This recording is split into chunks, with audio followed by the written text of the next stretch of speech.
Mike Trudell. Michael? That's me. What's up, DeAndre? What's up, man? Hey, just quick thing. First of all, DeAndre, just wondered how you felt physically getting back into it. It sounds like it's been a high level of competition. How have you been doing that in that end so far? I mean, I'm still able to walk, so I feel like I've done fairly well. No, it's been great. I feel pretty good. Our practices have been super intense. We've been going at it. We're super competitive. Everybody here wants to win any kind of low competition that we have, which is great.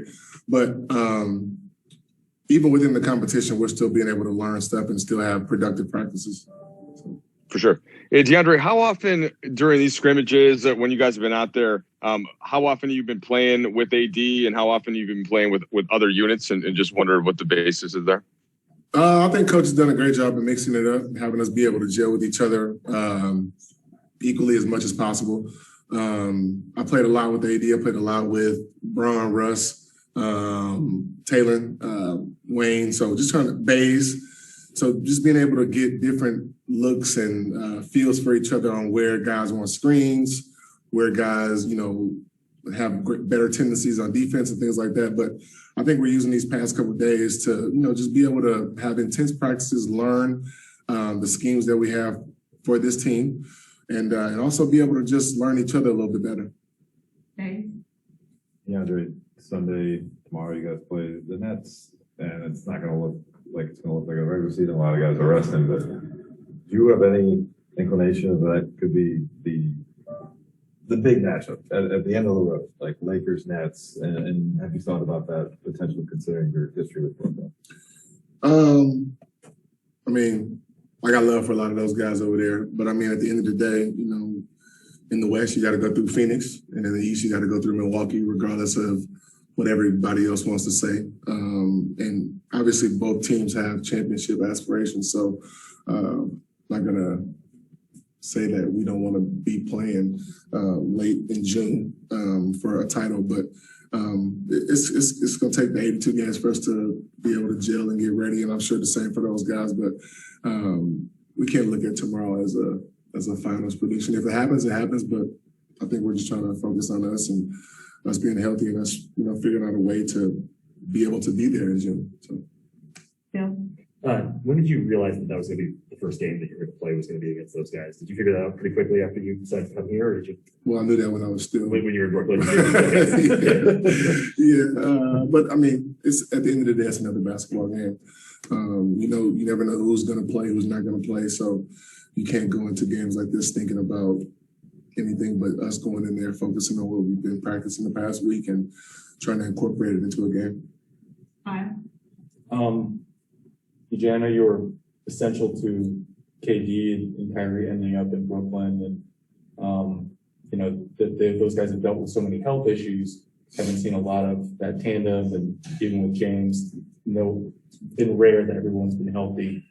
Now, I know you're in a good situation here in LA, but do you feel a little bit like I planted the seeds? I'm not going to be there to see the harvest come when it comes to. No, I don't care about that. I don't care about that. Like I said, I got a lot of love for those guys over there. So I'm not thinking about, I should have stayed. I'm not thinking about that. I'm thinking about where I'm at now, and my focus is here with these group of guys, and I'm excited about it. Like I said, you have plenty of friends on different teams, and you're not thinking about how their season's going. You wish them luck and wish them health, but I'm focused on what we have here. Dan. When you signed here, you said you wanted to compete. That was a big part of it. You want to play. You want to come to a situation where you can get on the court and do that. This team has so many different options at center. What do you think it's going to be like navigating all of that, knowing that there are going to be certain nights where it's going to be a lot of AD at the 5, and the other nights where it's you, or you guys can do a lot of different stuff there. Yeah, I think that's the blessing of it, is having a lot of different lineups that you can use. And I think that, each game is going to have a say on what we do. We could be rolling with a huge lineup, and, we'll win with that. And some games may need us to go small. And I think that at this point, of my career, of all of our careers, you know, at the end of the day, ultimately we just want to be able to win and be able to, you know, achieve something as a collective. And that's all I'm worried about. Obviously, you know, last year in Brooklyn, there was times where I, you know, towards the end of the season where I didn't play, we went small and things like that. And I, you know, I handled it like a pro. And I'm expected to do the same thing here. I'm, you know, going in and I'm going to compete every day and, you know, we'll see. Is it different though? I mean, is it easier to deal with that at, what are you now, like 52 or something like that than when you were like 51? Yeah, when you were like 20. You know what I mean? Like, because you have been the center on almost every NBA team you play for. Father Time is undefeated, man. You know. Sure, you're washed. That's what you're saying. Now you're old. No, I'm not saying that. No. But is it different though? I mean, it's a different way to handle it, right? Like, yeah, I mean, at the end of the day, like you said, I've been in that position before where I've been expected to play 38 minutes plus a night. So I've seen that, I've done that, and you know, as your career goes on, you know, your body changes, your role changes, and I'm fine with that. You know, it's happened to a ton of different players, and they've still been able to accept a new role and be successful in their role. And I feel like, you know, throughout my career, I've been a role guy, and if that changes a little bit, that's fine. I'm still gonna be the team first guy. Follow up with Bill.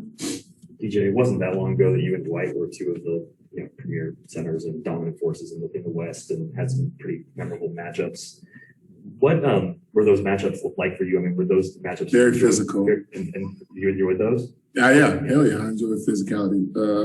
I feel like when I first came into the league in 2008, that's all it was physicality. You know, there was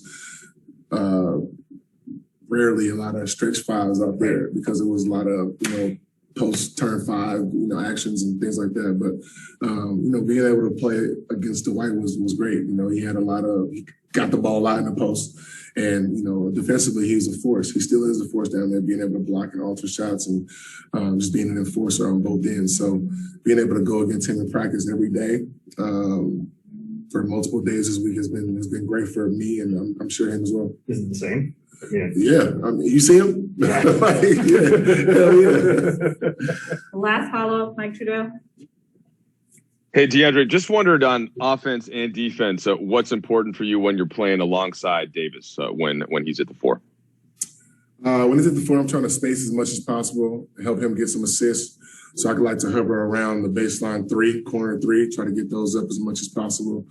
And then if I'm not doing that, I'll probably just work the dunker and, you know, look for little shovel passes from him.